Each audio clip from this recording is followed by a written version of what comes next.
I'd like to call the meeting to order. Approval of the agenda. I'd like to make a motion to move facade grant to the bottom of reports from some subcommittees. Second that. All in favor? Aye. What comment on agenda related items? Nothing. Approval of minutes from the regular meeting, November 12th, 2025. The motion to Bill, and who is the second for the moving? Sam. Sandy, okay. Motion to approve the minutes from our last meeting. I'll second. Motion from Ben, second from Lindsay. All in favor? Aye. Approval of financials from November 2025. So this month we have $21,328.66 that we are paying now.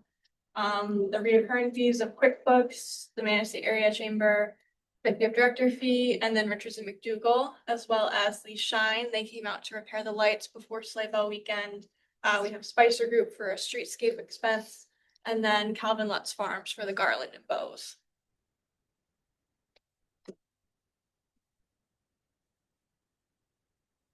Any questions about the fences? A motion to approve the fence. Make that motion. Second. Favor? Aye. Executive report, Andrew.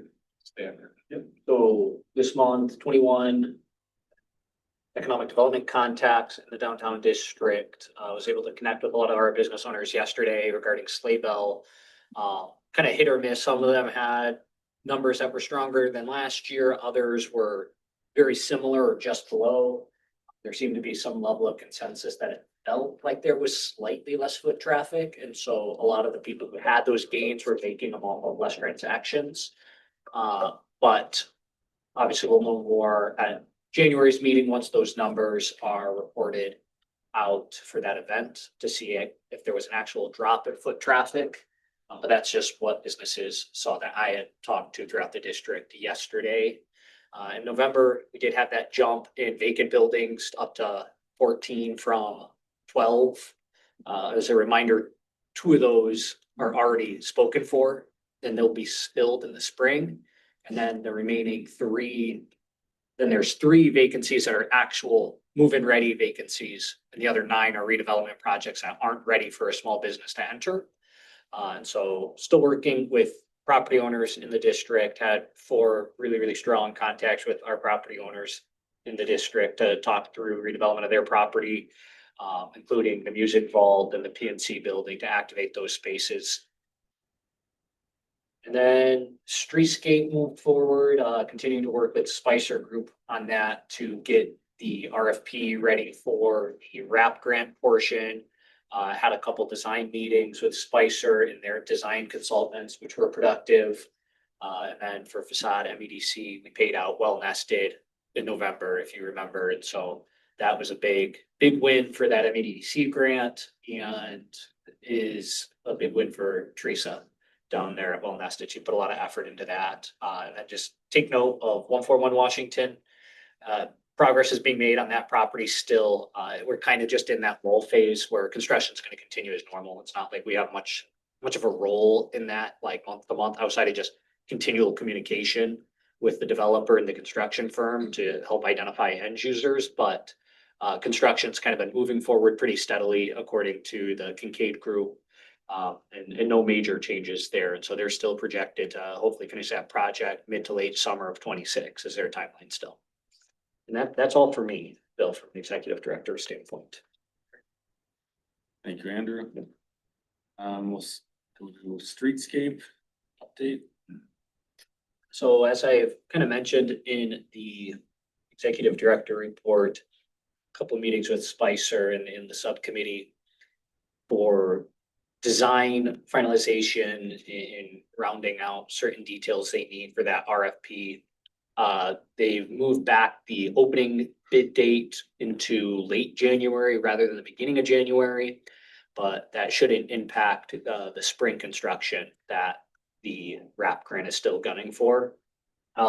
Big news on the streetscape is yesterday we actually presented at that joint meeting for the first time in front of city council and planning commission, our streetscape design. So that was a big win. It seemed to be well received, not too many pointed questions. So I don't know if Ben or Sammy has anything to add about last night in that presentation. I thought that it seemed to be well received, and it was just good that we got that message out there and got it in front of people. You did a good job emphasizing that this is not the final drawing, final rendition. Really hammered that multiple times, very intentionally. I'm surprised we didn't get more questions about I am it. too, Sammy. I was kind of surprised that we didn't get a couple more questions there because it was really their first look at it and they're worried about what we're putting in the raised planners, but nothing more than that. I thought the East Plaza was gonna get a couple hard looks, but outside of mixed parking question, there wasn't anything asked. You did a good job responding to that too, because I thought that was gonna be the hang up. Yeah. Good job. You did a good job, Andrew. Yeah, appreciate it. Maybe it's because it's their first time hearing it that they have to just digest it all. Yeah, sure. Yeah. That's true. What is That's happening true. to our downtown? Because that was a Exactly. lot. You presented it very well, but it Yeah. was a lot. Oh, yeah, it's a lot of information. I agree. And so hope maybe there'll be more follow-up questions that come out of that today and the rest of the week. We'll see. That's all for streetscape. I just want to point out the new streetlights went in just south of Maple. I don't think we talked about it this meeting, but just kind of in the same vein of those Victorian streetlights. So DPW was able to decorate them. Was that restoration team made it out to remove the wooden poles yet? I haven't noticed. They did, but they left one, so I need to follow up with them about Okay. why that certain one didn't get removed. Okay. But no, I think it went well last night. I think you're right, the park, I think they kind of looked at that and saw we're Yeah. getting rid of handicap parking. But they were good. Movable, they're wondering about the movable. The planters are gonna be moving, and it Yeah. seems like the trees came up again, but yeah, you did a great job presenting on that. So, okay, all set with the streetscape. We'll move on to events. So in November, the event committee met to kind of flush out some of the details that needed to be finalized to get quotes from a event company. Those companies are still kind of working through those bids. Nicole's continuing to communicate with those companies. And so we know we mentioned that we would like to have bids at this meeting, but unfortunately, given their timelines and some of the information they needed to work through to actually get accurate quotes, it's going to be that January meeting when we'll have more concrete numbers to play with. And Kelly sent you that sleigh bell information. Yeah, and that was useful. Great. Definitely. Then now we'll be at the facade grant. Okay, so first thing on our facade agenda is 443 Water Street. This is Z-Cart Rentals property on Water Street. We granted them a facade grant last fall of 2024. In our grant agreements, we state that project completion is required within a year from the signing of the contract, which took place in December. They didn't have any movement on it. There was early communications earlier in 2025 and early in the summer. But then kind of ongoing communication efforts on my part were not reciprocated, and we allow extensions of our facade contracts, but there has to be an openness, a transparency of, hey, we're not going to make it, this is coming up with the contractor. Can we get a couple extra months? And so we are flexible in our contracts. However, not getting any communications whatsoever. Several calls in the fall and then a follow-up email in November or October, November, and then December. Finally got a response earlier this week saying that they're interested in an extension. However, given the lack of progress and commitment, I'm willing to move forward with a revoke letter. My path forward would be an email stating that, we're revoking they're terminating their grant agreement for X, Y, and Z reasons. And then also send a formal letter in the mail so that we have multiple, avenues for making that known. And again, we work with people, for example, Piping Plover's facade grant is going to get an extension, but that's because Lauren made that very, very clear that, hey, I can't do it this fall because the contractors just doesn't have the scheduling for it, but we're going to get it done by next April. And so that's the type of just communication that we're looking for. And the fact that we haven't received anything over multiple communications is, I think, grounds for it. So I just like the board to know that. And if anybody had any comments on the way we should go about that. My first question in my head goes, You emailed and called them? Did you ever personally stop in there to talk to them? Kind of a small community, so I understand, you know, we all work from an office, but maybe that personal touch, going out there and talking to them may have been, maybe should be part of your next, Okay, part of your communication steps. okay, It's Food for thought. okay, noted, appreciate it. Are we running up to a deadline with this one too? I mean, we have utter control over, I mean, if we wanted to grant an extension, we could, it's just that contract does have a hard line, 11 or 12 months from the time it's signed, the project should be complete, needs to be complete. So if we want to grant an extension, we can. I don't think that's the sentiment of the facade committee. Okay. Those conversations, everybody was like, no, they really haven't shown any commitment. Their application wasn't even that strong. They didn't put that much effort into the application. And then they haven't really given us any tangible plan with, you know, who they're going with, what their timeline is. And then just given the lack of recent communications, I agree. I probably should go down there in person. I mean, get in person, they give you a hard time, then it's easy to come back to this board and say, Yeah. you're able to talk to me face to face. Yeah. They're open right now, though. They're not. They operate a lot on like a reservation basis. It's not their full-time job, and it's only Randy and Amy. Who's the point of contact on that Randy. contract? Randy is the point of contact there. I only thought it just how we do like warnings and tickets is just kind of like a final, if you don't submit a progress, like a timeline for how this is gonna be completed in the next, that was the only one final thing, if you were gonna do a face-to-face with them, or whatever, but that's, yeah, I feel like you've exhausted it, and this is the recommendation from the facade committee, but Could we extend it one more month to make it past the deadline? Give you one more opportunity to, We certainly could. That's something that we certainly could do and that this board could, you know, direct me to do. So, yeah, I mean, is that the sentiment of the board, is kind of going in person, maybe talking with Randy, coming up with a structured timeline, saying, hey, you gotta hit these milestones. Okay, punch her in the head and say, go see Andrew. yeah. If you want want to to be heavy on this one, well, I do think it's a building that needs a facade improvement, that's fine. And Yeah. frustrating if they're not. Yeah. Recognizing this opportunity, but I think. Yeah, and I agree with that. I mean, that's why I was really going to bat for them when we originally awarded the facade grant, was this building is on, you know, like, I don't care what past ownership they had done or what they've done since being owners on the building. I care that this is a pretty blatant structure in downtown. I mean, I get it's on a side street, so it's not that high visibility, but it's still not a very attractive looking building. So if we can encourage that redevelopment through our facade program, let's do it. But, again, It's a process. I mean, we just redid the outside of our building. I didn't realize we were in the DDA. We did not get a facade grant. Getting people to call you back is difficult, but I did it in like a month. Yeah. So, and it is transformed from the roof to the gutters to painting to new parking lot. And now we're starting inside. It didn't take me a year to get it done. And my building didn't need it. Yeah. We wanted it. Yeah. So there has to be a commitment on the people who are about to get some money that they got to get this work done. There's a deadline for a reason, because there's other businesses that can get grants that this money's being tied up now. Yep. So. I would say if Ben is willing to be the heavy on this, you're gonna see him that they're be given a real hard deadline, like.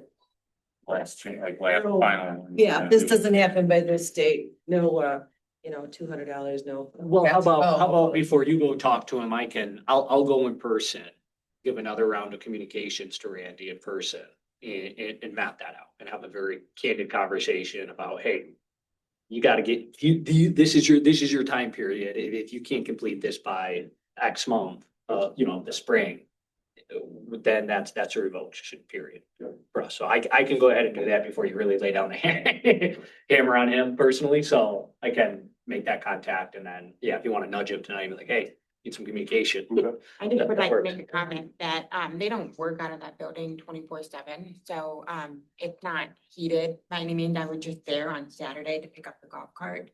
And I don't know, we had to call them to say, hey, we're here. Can you please meet us at the building? So Andrew, that might be a little bit challenging to actually go and do a cold walk up to the building and see if they're there, because they're likely not going to be. So, what I would suggest is maybe calling them, texting them, emailing them. I think those are the ways, or I can call Amy and say, hey, let's get a meeting on the book. Like, hey, how can I get a hold of Randy to make sure that he calls back? Because they're not gonna be at the building. Yeah, that's fine. Yeah. Okay, well then I think we have a clear path forward. And then the next item on the facade agenda is the Ramsdell, Lindsay submitted an application at the end of November. And the facade committee is looking to make a recommendation to support that. This uses the remainder of the facade money or the MEDC grant, as well completes the DDA match portion that we're required to have, for that facade grant that we received from the MEDC. And so the total is 47,000 and some change there. And so Lindsay requested 70. It's quite a bit of work that needs to be done on the building, fairly extensive. Lindsay's still coordinating with the contractor to see if they can complete that work by March. We're hoping that can get done, but we're recommending an approval of that grant application. Lindsay, you'll have to recuse yourself from this vote. Make a motion to approve the facade grant for the Ramsdell. I'll second. At pointing and looks like there's pictures. It's very good. Am I allowed to be a part of a motion if I'm on the facade grant committee? Yes. Yeah. All right, all in favor? Aye. Aye.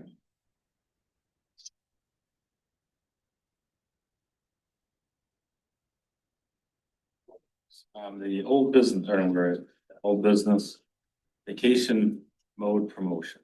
Cool.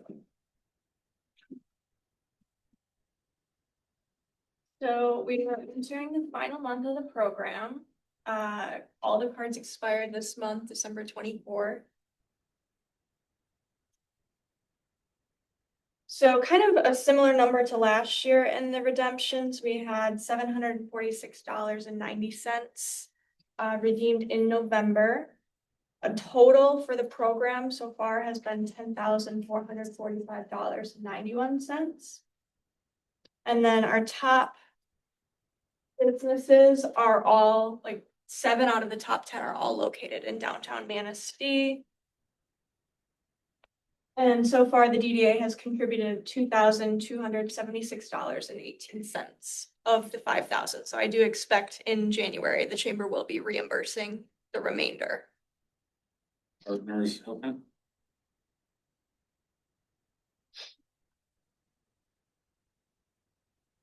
That's kind of it, yeah, unless anyone has specific questions. It was a good program. Thanks for tracking that. And this is a very easy to read spreadsheet, so thank you. Shine, Andrew? Yep, so just wanted to let the board know, Nicole kind of already touched on it, that Shine was out this month to fix the trees in the marina at the request of the DPW, and that total invoice was $646 for them to come out and repair those lights. We wanted to make sure it looked good for Sleigh Bell, particularly, but just want to keep bringing that up, making sure the board's aware of how much we do spend on those lights, and if that's a program we want to continue. And so just always kind of be thinking about that, because there may come a time where we do want to just find a new way to sustain that program that's not Shine.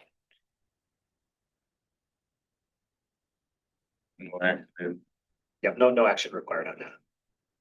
Deeds Eco Corp proposal, Andrew. Yeah, so I quickly touched on this last meeting, and Gordy made a couple comments last meeting on the native plant work that a group of volunteers are trying to execute on the Riverwalk, particularly everything kind of between the Maple Street Bridge and where, I guess, talk about it, back porch is, those are the beds that are really in question, mostly on that south side of the Riverwalk. Is where most of that work's being conducted. Community's trying to formalize it a little more. Parks Commission's on board, the DPW's on board. And so in talking with Jennifer, they're looking for kind of a champion for this program. And so I asked her to draft a quote. She was gonna try to make it to this meeting to give a more full presentation, but unfortunately, given weather, she wasn't able to make it, so. Hopefully we can get her down here on January. I'm not looking for a motion to approve this quote estimate. You've been in a lot of conversations with the Community Foundation. They're very, very, very supportive of this effort. I don't think, and I wouldn't recommend the DDA foot a bill like this for, I guess, a nonprofit to come in and help with that native planning effort.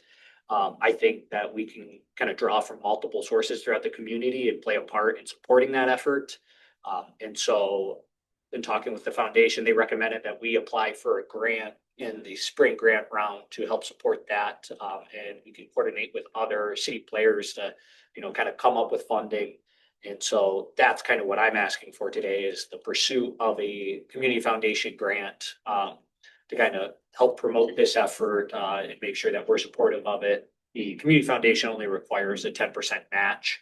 And so, it's at the end of the day, we have room in our beautification budget to cover the full expense, but obviously we want to make sure that we're being good financial stewards and making sure that everybody kind of has skin in the game throughout the community. But this would cover the planting and then ongoing maintenance throughout the summer months of some of these native plants in these beds. And again, I would love to have Jennifer down to give more information. This is something that they don't need to know right away. We have this quote for a while. I've already mentioned to Jennifer that we want to pursue that community foundation grant. But hopefully we're able to get them in this community. So do I have a motion, I guess? I'm looking for a motion for that community foundation grant, or at least to pursue it in some meaningful capacity. Make a motion. So that's at $9,450. So it's still, the scope's still to be determined, correct? So yeah, the scope is really the garden beds from Maple Street down to talk about it. Those are the beds in question. Okay. And potentially having future scope expansion depending on how it goes this year. This is kind of like a pilot year to see, okay, how does the maintenance look when we have these group of volunteers come in that have some level of expertise and guidance and resources, that are a little more specific than like our DPW in native planting, and then potentially in future years expanding it, to cover multiple areas throughout the district. This was just kind of a pilot round. But yeah, the community foundation has a lot of support for this. This has been ongoing conversations of how to create more sustainable maintenance of the Riverwalk and of certain downtown planters for a while. You can do more discussion, but is there a second for this, or is this? Really quickly discussion of that. So for We need 9,000, probably a second before we continue discussion, but is there anyone? Okay. Motion by Bill, second by Lindsay. discussion. Okay, just if we're piloting this at $9,450, and I understand that we're gonna do more with maintenance, but it's been kind of the norm in the past that when DPW is down there maintaining, mowing, pulling, a lot of plants have gotten pulled. Yep. Removed. So like, I get what you're saying, but just reiterating that they have to be walked through and shown what is indigenous plants, what are Yeah. plants that need to stay, because there was a lot of money pulled. Yeah, Yeah, to tag them or something, is Yeah. they do blend in sometimes. and I think the intention with having a specific maintenance plan for those areas, DPW wouldn't have to go down there and be involved in those specific beds. Because you're right, they have gone and clear cutted native plants before and have kind of. And not to say that they don't do a great job, Yeah, but yeah. sometimes in the summertime, they hire college kids Yeah. and, kids that wouldn't know. I mean, Mhm. it's really not a blame thing. It's just an education thing. Yeah.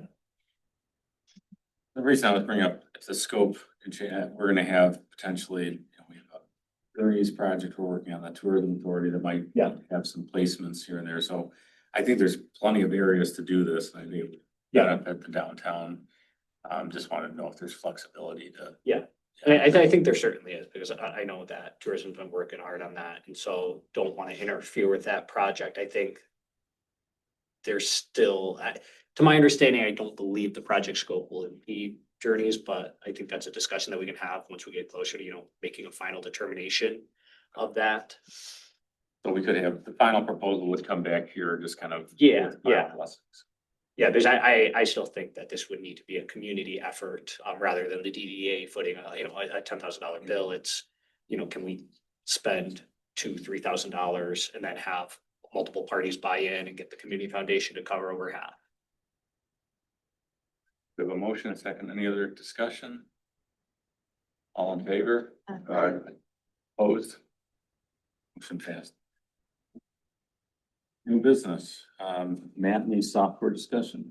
Yeah, so in the last Business Connect meeting and over the last couple of months, I've heard a lot of businesses articulate concerns about wanting a centralized spot where there's other businesses' hours listed and they're accurate. Out of that discussion, did a little research, found the software. There seemed to be a lot of interest at the Business Connect meeting, but upon further consideration and just discussion, it still seems like it's a repeat of Google Maps, pretty much. And so it's a inexpensive software in the sense it's only $650 a year, which for mapping softwares is, normally you can get into the thousands. And so I thought that wasn't that bad, but at the end of the day, it still requires business owners to update their hours. And if they're not doing that already on a Google Maps or elsewhere, there might not really be a point. The only benefit of it is it's direct branding for the DDA. And so that's something that I just wanted to bring up to the board that, I was thinking about it, kind of did some investigation of it. I'll pull up just a quick example of it to let people see it. But at the end of the day, it is more or less Google Maps and does require some effort on the business owner's part to make it, I guess, functional. And so it's definitely a more attractive Google Maps.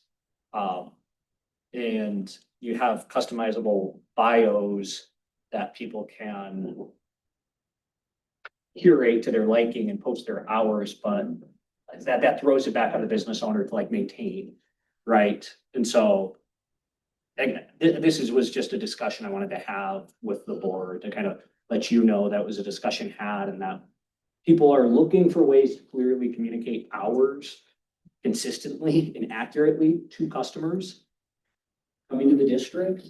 But yeah, didn't know if this was a wise solution for it. What's the consumer access this in? This would be through a QR code. This would be through a QR code that would be listed on people's counters, most likely, is how I believe it would be interacted with. But there again, it's On your phone. yeah, I mean, it's people, I know some business owners wanted specific printouts, but then that begs the question of the sustainability of those printouts. They might only be good for 2-3 months before somebody goes and changes their hours again. And so it's no longer going to be accurate. And I think that's the problem with trying to find a way to centralize space where business hours are always accurate and business owners can easily say, this is, they're constantly updating it. And I know, go for it, Sammy. It's another tool that the burden of the business owners, because I wouldn't advocate that the chamber staff should have to update business hours for a business. It's visually attractive. Mhm. But if the DDA has a website that then hands off to the business, because that's where the customers go. If the businesses can't update their own websites, their Facebook pages, or their own Google pages, this is not going to help them. The first thing I did when we closed our building for renovations, I went to Google, I updated our hours that we were temporarily closed. The second thing we did was we informed on Facebook. So at some point, the business owners have to take responsibility for updating their customers with their hours.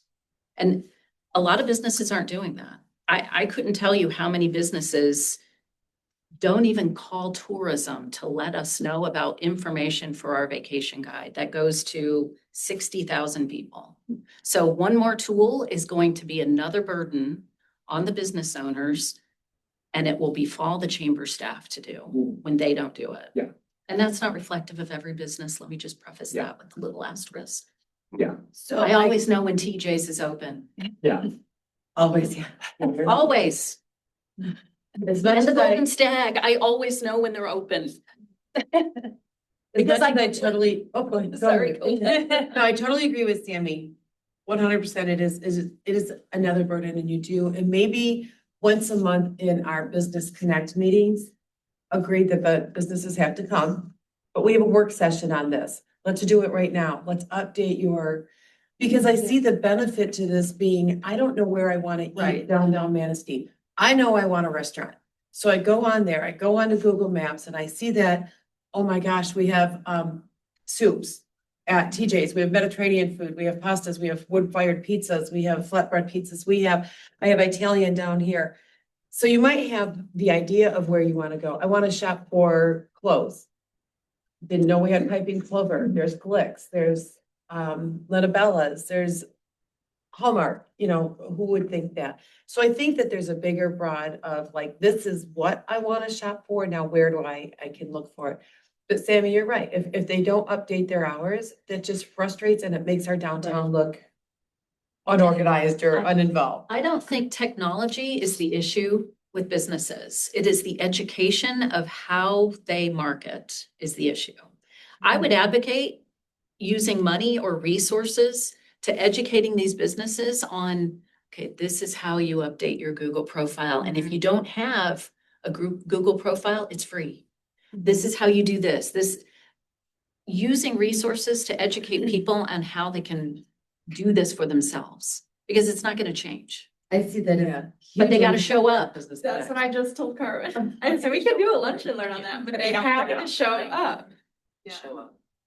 Yeah, because you can't take them by the hand. Right. Yeah. But yeah, I've thought about a lot about this when Andrew and I talked about it, and we have to help businesses understand how to optimize their Google profiles, and whether or not that's the chamber, it's tourism, it's the DDA, it's all of us working together, providing some training for them on how to use the tools that they have available. Because I've had businesses say to me, what can you do to help promote us? Can you put us in your guides? And I'm like, you don't have a website that I can send people to. I don't know how to educate people on your business when you're not educating people on your business. So that maybe there's a toolkit that we can create or something for businesses if they use it, because I don't want to waste my time either. And then implementing some kind of shared standards for communication, because oh, you caught me on a good day today. Even for Flago, the Sleigh Bell page and downtown Manistee have between us 20,000 people that we talk to on Facebook.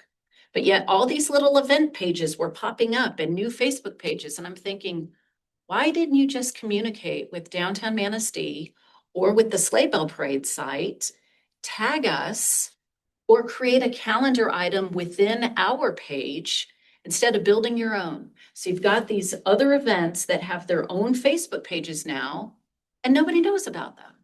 So you fragmented the audience to begin with, and you created more work for yourself. And you started promoting to an audience that probably doesn't even know anything about you because they're already following Sleigh Bell Parade or downtown Manistee. Ladies' night, there was a lot of miscommunication that it's changed or that it was tomorrow or that it was canceled. It's tonight. Men's night is next Wednesday. They did not change. And there's a calendar item about it, but they create their own. And I'm not saying that we need to tell people how to market their businesses, but the minimum is, why are you reinventing the wheel? So maybe, and I would do a seminar or talk about it, work with the chamber, but nobody will come. The same businesses will come, or the people that we never worry about, which is TJ's, which is the Ideal Kitchen, the Alpine Chocolate House, and the Spice Company. We don't worry about the Golden Stag. We don't worry about those businesses. They update their hours, so I wouldn't support spending on mapping. I do think like going to those businesses that do need to update it, doing a lunch and learn and face to face, dropping off a flyer. Could you have the manager call me and bringing them in and just hitting them a couple times would be.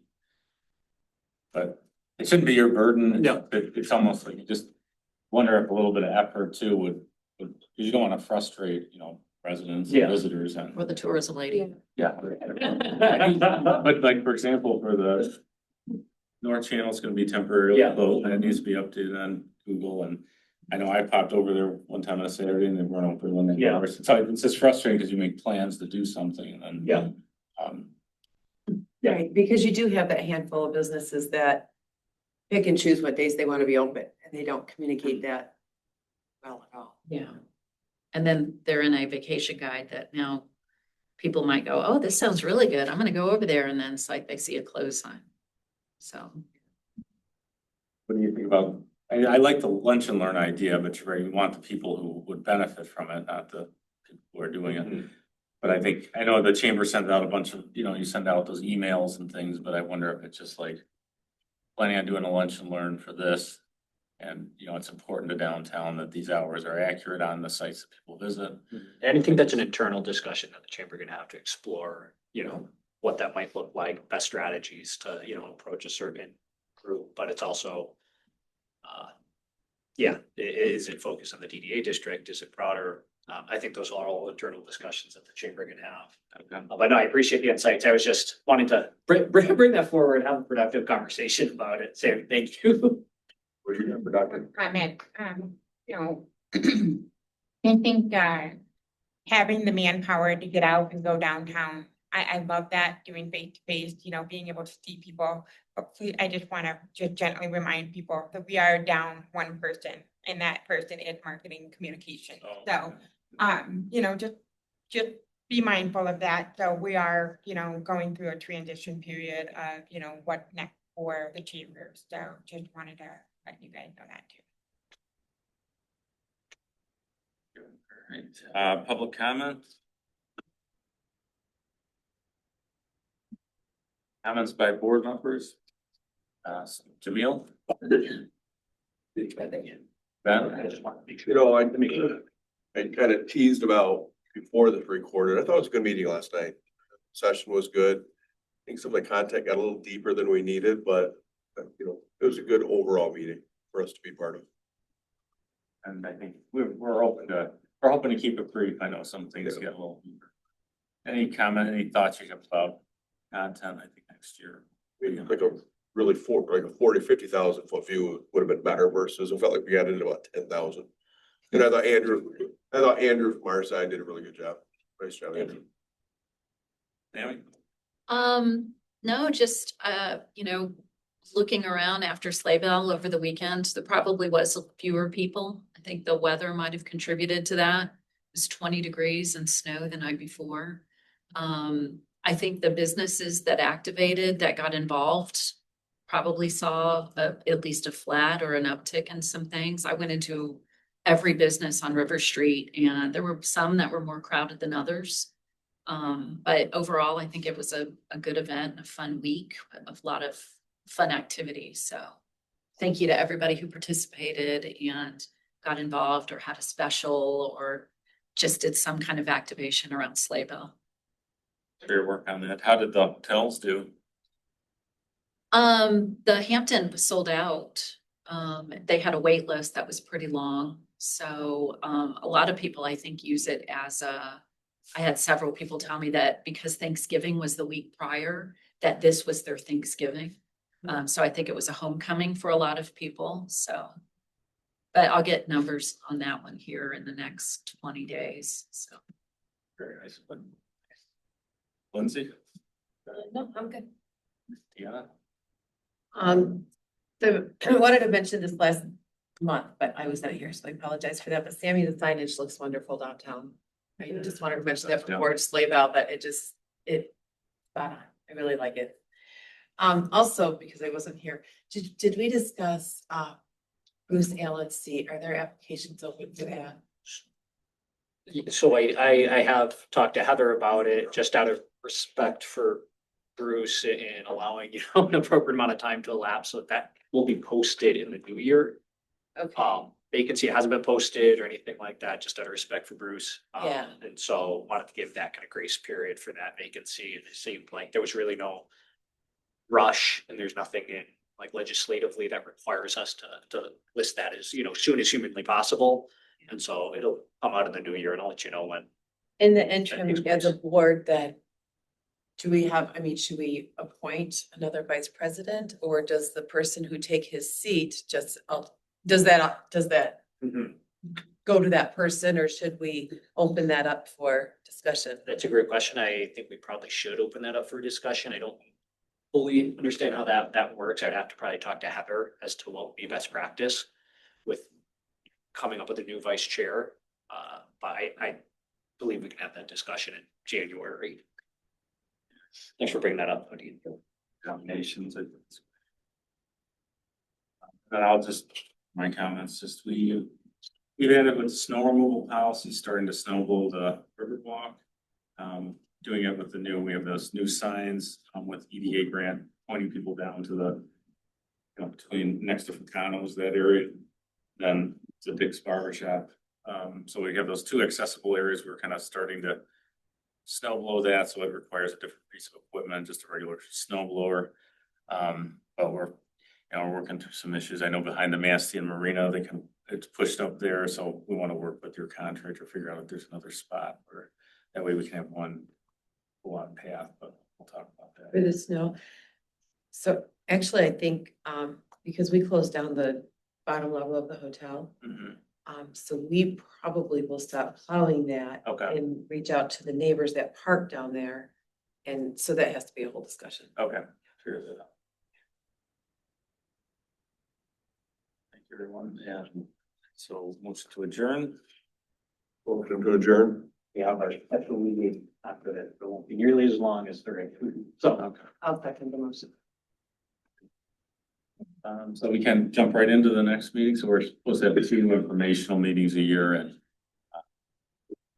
state by state law, we give notice to the different funding agencies. Everyone good with continuing? Yes, sir. Call the meeting to order.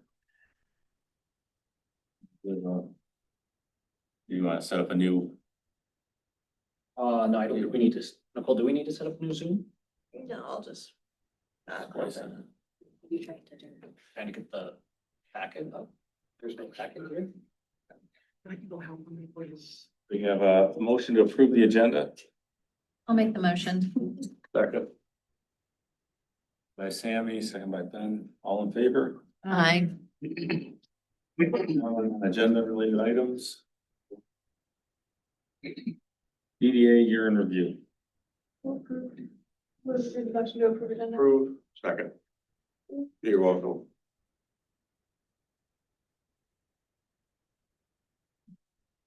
And so we're just gonna quickly kind of go over what's happened so far this year. It's kind of broken down into both calendar year as well as fiscal year. So some of the numbers that you see will represent what's happened over the calendar year.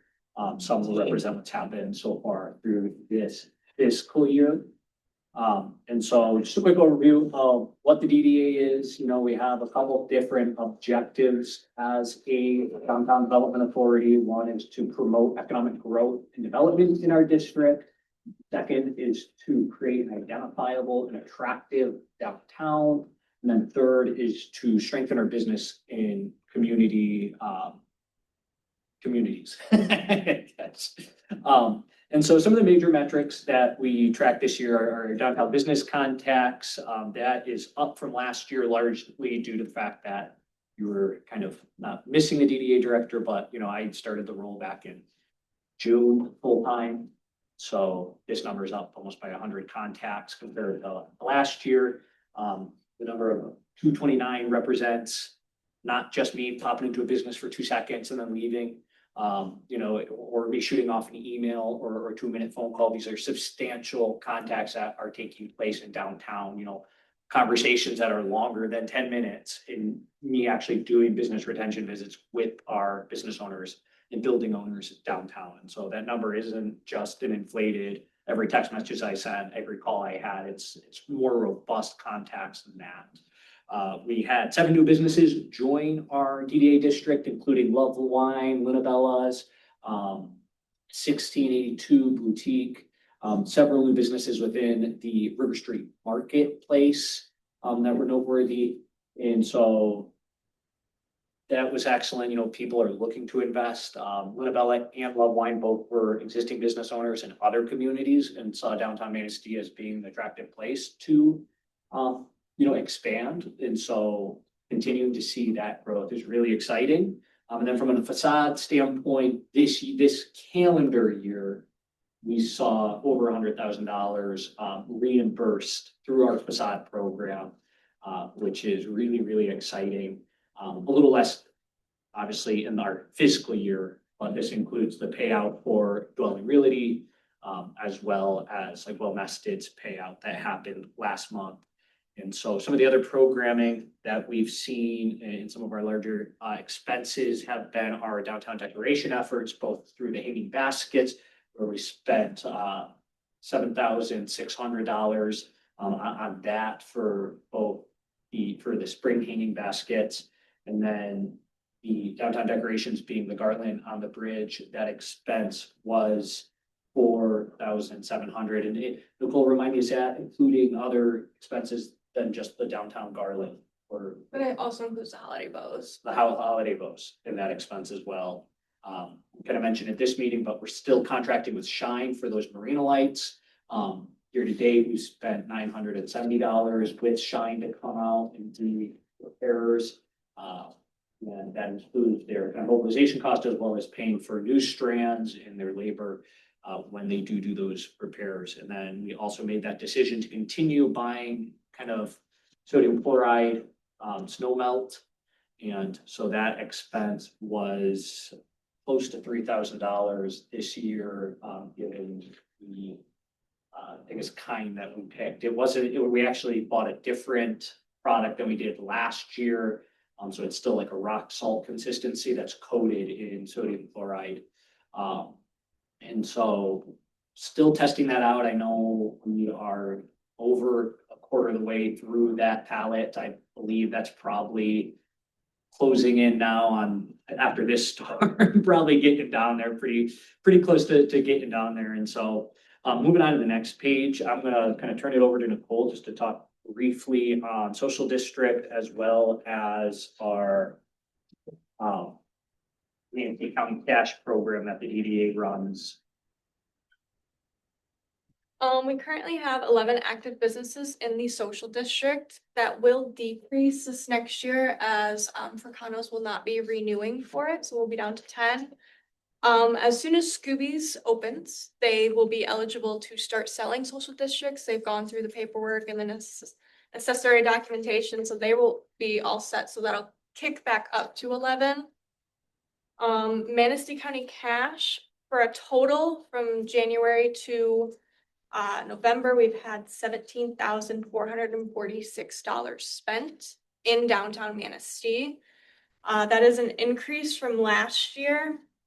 Last year, we only had $8,991 spent in downtown Manistee. A large part of that was because of that vacation mode promotion. We had $7,992 of the 10 that was spent in downtown Manistee. The top 5 businesses were Snyder Shoes, the Golden Stag, Glicks, North Channel Brewing, and the Outpost. Of the top 10, 7 were downtown Manistee businesses, TJ's also being within there.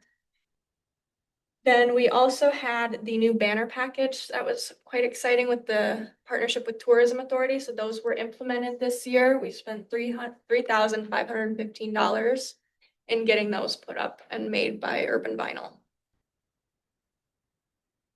All right, and so continue on the big ticket items that the DDA has been tackling this year, streetscape, and that's continued from last year. Similar goals of creating a scalable, sustainable design that's enhancing downtown, as well as improving our safety for pedestrians, as well as vehicle traffic. We've engaged with Right Side Design in 2025 to work on the communication strategy and marketing of the project. And as you remember, we had Brandon come in, give that presentation. That deliverable was a streetscape slide deck that was presented last night at the city council. So we've continued to have discussion with Brandon as the best way to market that. We're hoping to continue to contract with Brandon in 2026 to enter the second phase of marketing the streetscape project overall and making sure that the, PR and public messaging around the streetscape is consistent and accurate and well articulated. And from a engineering and planning standpoint, one of the biggest successes of 2025 was getting awarded the RAP grant. That was $756,000 of state grant funding, with the city contributing over $200,000 towards that match, and then the DDA covering the rest. And so that was a big win for the streetscape, leveraging that to kick off our streetscape design. And as I've already mentioned earlier in this meeting, we're looking to hopefully have construction on the RAP grant come the spring of 2026. And so 2025 was very busy for streetscape. We saw a lot of really, really great progress with the Spicer Group and Right Side Design and flushing out a lot of those design details, finalizing the design, and actually getting funding to make that project a reality. So far in the fiscal year, we've expended $11,000 in grant funding across 2 applications. We saw a lot more activity in the first half of the calendar year. And so we still have $39,000 in the facade budget to be expended this coming fiscal year. And our awards are limited to $15,000 in our normal facade program. But there's been still a lot of activity with carrying out the MEDC facade program, which is in the amount of $200,000. And so, as I mentioned, in this calendar year, Dwelling Realty got paid out, and Well Nested got paid out. The Elks are looking to get paid out in the beginning of next year, as well as Golden Stag and the Bluefish are still looking to get paid out very early in 2026. And they have to get paid out before the end of March of 2026. So that is what's to come for our facade program. And then also, just real quick, we did agree to renew our Eagle partnership, and that is the expense of $2,000 at the DDA to help partner with Eagle and give more marketing opportunities to the downtown businesses. Are there any questions, I guess, activities from this year? Otherwise, we'll just jump right down to that other line item for budget review. Do we know how many businesses take advantage of the Eagle 1015? Mark does give us a report I know last year when they gave that proposal, they also gave some numbers as to who actually participated. And so he'll do that on an annual basis. I can talk to Mark. If I recall, it was around 20 businesses that utilized it.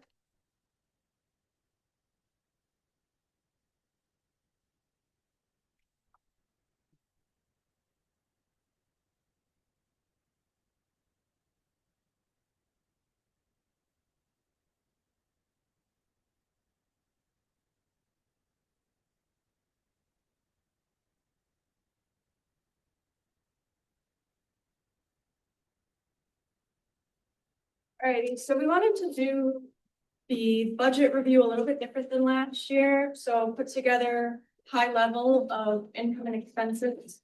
And then I'll just briefly touch on some of the higher line items.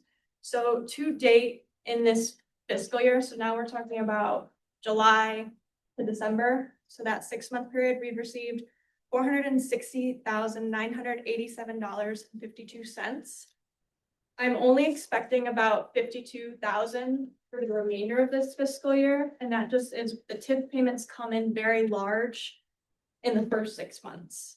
So that's why we have all of that. Monthly expenses, I broke down by month what we're spending, a total of $215,365.95. So an average of about 31,000, 30,000 just under. And then some of the months that are higher that really spike that average of like July and November, we have had very large facade payouts. July was when we had dwelling for 27,400. November, we had the Well Nested for 44,735. And so those are the 2 main expenses that we see is facade and then as well as streetscape. We've been paying Spicer out almost monthly at this point with expenses. At its base, we have the Richards and McDougall for $425, the Chamber for $6,666.67. The economic development, 5,000 quarterly, and then the QuickBooks for 115. So that varies for like a base monthly expense of either $7,206.67 or the $12,206.67 with that economic development payment. So everything else goes into facade, streetscape, or the downtown planters, flowers, beautification efforts. Future significant expenses, we have the RAP grant coming for $495,000. Something to note is once we receive that grant contract, a lot of the expenses that we've been paying Spicer will get moved to that line item. So we're kind of already paying some of that $495,000. So that won't be an additional to what we've already paid. They'll get moved under that. And then we have $153,287 left in facade grant payouts. So we're still looking at just under $650,000 expenses for this fiscal year. Some stuff will get rolled over till next year, maybe with the facade, depending on timelines. So budget versus actual, we budgeted about 1 million in expenses, and right now we're sitting at 215,000. So we're still significantly under what we budgeted with a lot of room, but having that around 650,000 future expenses will kind of be right there. To give a snapshot about TIF specifically, we budgeted 374,000 based on estimates from the city. We currently sit at about 352,000. So I do expect that we will exceed that budgeted amount. Expense wise, for downtown beautification specifically, which that used to be downtown decorations, and we edited the name to further reflect the projects that we're working on. We've spent 14,000 roughly of the 40,000 budgeted. So we do have quite a bit of room in that category. And then we did receive the last 75,000 of the MEDC facade grant, which will be paid out by March.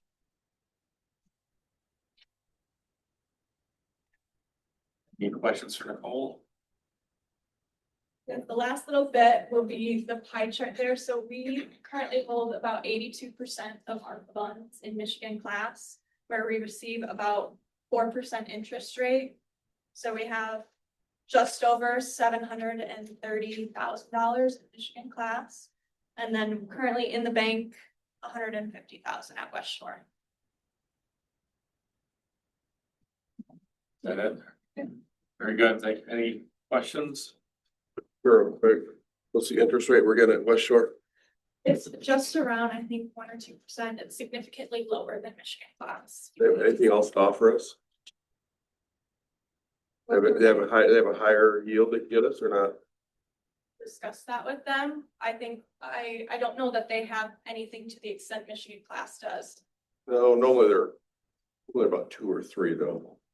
So our strategy has always been to have maybe 2 months worth of bills within West Shore Bank and then to transfer it to Michigan class.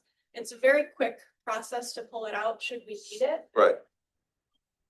Sometimes they have a higher yield. Or that. Yeah, sometimes they have a higher yield check your savings for that amount. That's all that's. We can explore that. Thank you. And public comment.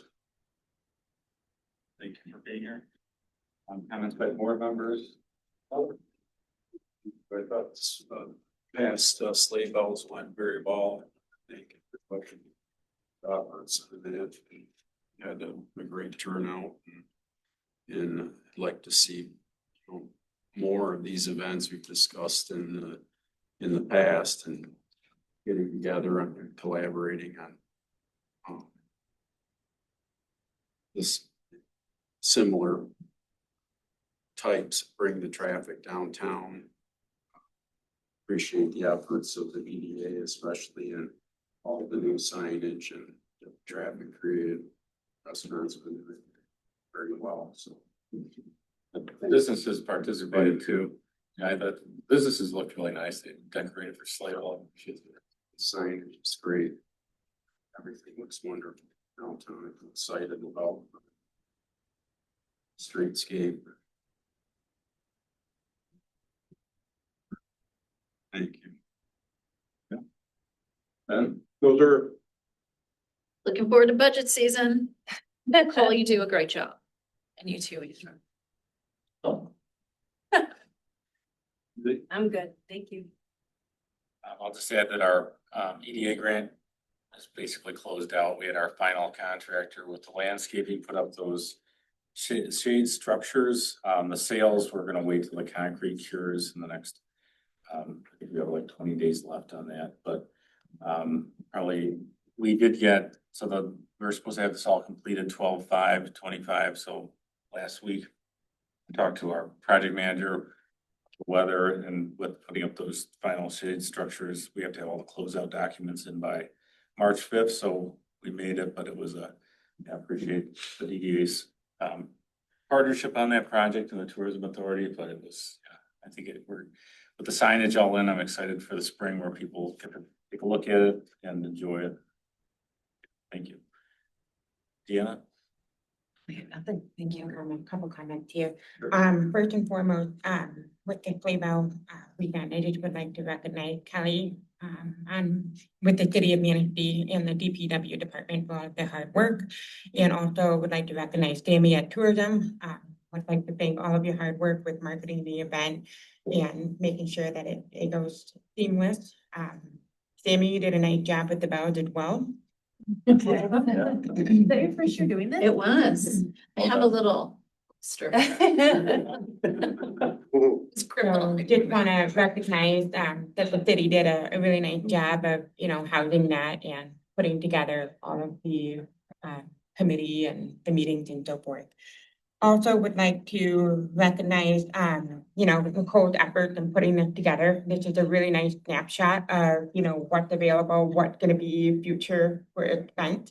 I think that's really important to have a really good understanding of what the future expenses look like. And as far as the audit goes, she has been working on the audit for the DDA, and we did get a preliminary draft audit back. Everything looked great, but we're still tidying up some details. So thank you, Nicole, for all of your hard work on that. And Andrew, thank you for all of your hard work at the DDA as well. Thank you.